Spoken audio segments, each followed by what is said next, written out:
na na ho ade ba ko e wo ho ne se on se mpempi no ya ne ye kra literally ye ta ka se wo mo enimu ade pa no ya no mo ye dindi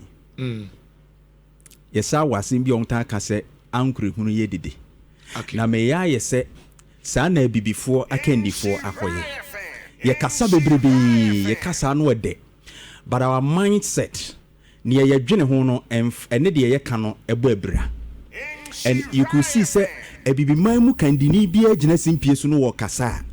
uhu nsem wo kan se ase owani suade hunu bi ma ebibiman no oman a woda no Nigeria mampani gina simpie so no wo kasa utimu se ase wowani suade hunu bi so wo be page oman na siye utie oman foforo so dia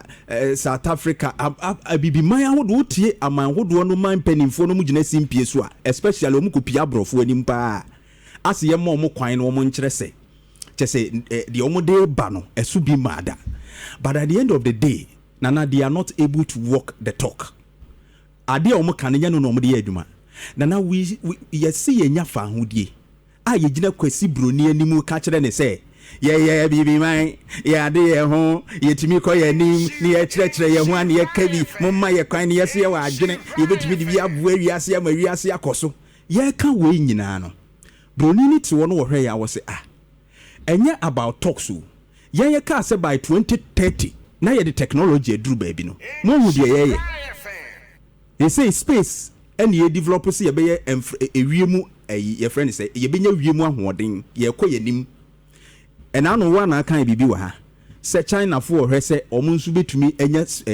tumi wo wiem na say ko ba akode a ye ne wiemu akode ne no ma no magina omo nsu betumi enya tumi America de ono so atremu kɔ dadadada aman hodo ne ye no ma bi di tu ayi o mani suade hu se de na nando dam kwa kufa do no ka won Ghana beyond aid mu no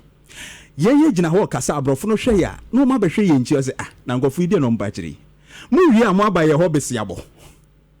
mu wi am mo behwe ye se ye ne ye nhwe mo na wo se gina ye ni mu ye kokoti ene ye wewe ne ye betumi aye we be we na nya omo a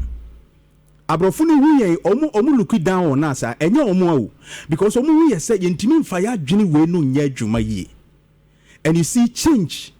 begins with your mindset. And society in such a the yadrini and the decan emani daddy, a daddy were yadrini, muntina yanis who are doing no answer the p. By yano yadi anona kayan fanye, we feel that we are independent, but mentally we are dependent. And that is why Abrofu taking advantage of us. Obetumi abakrumu ade no maka krea bi contracts are working. Yebetumi assign contractors so many nyemu adodode. Na yen yakoje 3%. 5% na kwasi broni de konikrum ti ugina nanim na wo kan se wo hwe wani mo ze e kire nyina me beji 70%. All right. No waje 10%